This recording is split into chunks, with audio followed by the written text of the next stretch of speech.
ಹಮ್ಮಿಕೊಂಡಿದ್ದೇವೆ. ಈ ಕಾರ್ಯಕ್ರಮವು ಸುಸೂತ್ರವಾಗಿ ನಡೆಯಬೇಕೆಂದರೆ ಪ್ರಾರ್ಥನೆ ಮುಖಾಂತರ ಶುರು ಮಾಡೋಣ.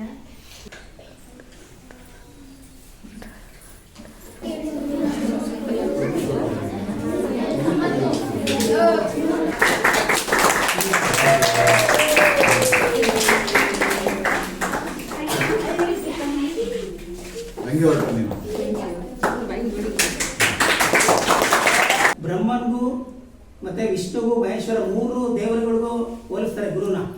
ಅದಕ್ಕೋಸ್ಕರ ಗುರು ಬ್ರಹ್ಮ, ಗುರು ವಿಷ್ಣು, ಗುರುದೇವೋ ಮಹೇಶ್ವರ ಅಂತ ಒಂದು ನಾಣ್ಣುಡಿ ಇರೋದು.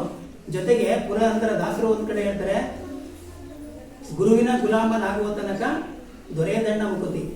ನಮ್ಗೆ ಪ್ರತಿಯೊಬ್ಬ ಮನುಷ್ಯನ ಮುಕ್ತಿ ದೊರಕಿಸ್ಕೋಬೇಕಾದ್ರೆ ಆ ಗುರುವಿನ ಗುಲಾಮನಾಗಬೇಕು. ಗುರುವಿನ ಗುಲಾಮನಾಗೋದಂದ್ರೆ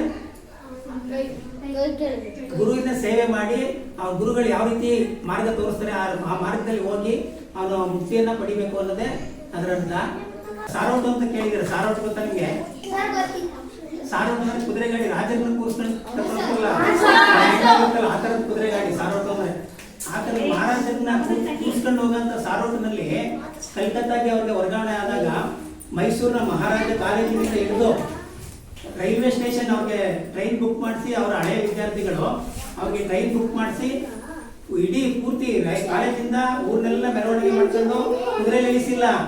ಅಭಿಮಾನ ಹೇಗಿದೆ ಅಂತ ಹೇಳಿದ್ರೆ, ತಮ್ಮ ವಿದ್ಯಾರ್ಥಿಗಳೇ ಅವ್ರನ್ನ ಕೂರಿಸ್ಕೊಂಡು ಸಾರೋಟು ಕುದುರೆ ಕಟ್ಟಬೇಕು, ಕುದುರೆ ಕಟ್ಟದೆ ತಾವೇ ಸ್ವತಃ ವಿದ್ಯಾರ್ಥಿಗಳೇ ಅವ್ರನ್ನ ಕೂರಿಸ್ಬಿಟ್ಟು ಎಳ್ಕೊಂಡು ಹೋಗಿ ವಿಜೃಂಭಣೆಯಿಂದ ಅವ್ರ ಕಾರ್ಯಕ್ರಮ ಮಾಡಿ ಕರ್ಕೊಂಡೋಗಿ ಅವ್ರನ್ನ ರೈಲ್ವೆ ಸ್ಟೇಷನ್ಗೆ ತಲುಪಿಸಿ, ಅಲ್ಲಿ ಅವ್ರಿಗೇನು ಸೀಟ್ ರಿಸರ್ವೇಶನ್ ಮಾಡಿರ್ತಾರಲ್ಲ ಆ ಸೀಟ್ ರಿಸರ್ವೇಶನ್ಗೆಲ್ಲ ಹೂವಿನ ಅಲಂಕಾರ ಮಾಡಿ, ಅಂದ್ರೆ ಎಷ್ಟು ಗುರು ಅಂದ್ರೆ ಎಷ್ಟು ಗೌರವ ಭಕ್ತಿ ಇತ್ತು ಅನ್ನೋದಕ್ಕೆ ಒಂದು ಉದಾಹರಣೆ ಇರುವಂತಹ ವ್ಯಕ್ತಿ.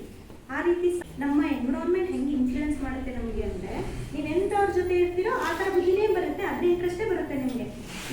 ಎಲ್ಲ ಕಷ್ಟಪಟ್ಟು ನೀವು ಮಾಡೋದಕ್ಕೆ, ಬಹುಮಾನಗಳನ್ನ ತಂದಿರೋದಕ್ಕೆ, ಈ ಪ್ಲಾನ್ ಎಲ್ಲ ಮಾಡೋದಕ್ಕೆ ನಿಮಗೆ ನಮ್ಮ ಶಿಕ್ಷಕರ ಪರವಾಗಿ ತುಂಬ ಹೃದಯದ ನಿಮಗೆ ವಂದನೆಗಳನ್ನ ಗೌರವಪೂರ್ವಕವಾಗಿ ಅರ್ಪಿಸ್ತಾ ಇದ್ದೀನಿ. ಮಕ್ಕಳ ಸರ್ವಪಲ್ಲಿ ರಾಧಾಕೃಷ್ಣ ಅವರು ಕೂಡ ಅದೇ ಮಾರ್ಗದಲ್ಲಿ ಬಂದಂಥವ್ರು.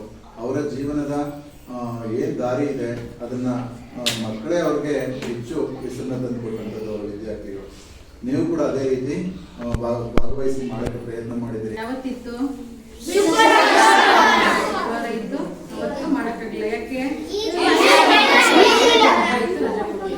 ಶನಿವಾರ ನಮಗೆ ತಾಲೂಕಲ್ಲಿ ಫಂಕ್ಷನ್ ಇತ್ತು, ಹಂಗಾಗಿ ಮಾಡಿಲ್ಲ. ಇವತ್ತು ಮಾಡಿದ್ದೀರಾ, ಎಲ್ರಿಗೂ ತುಂಬಾನೇ ಧನ್ಯವಾದಗಳು.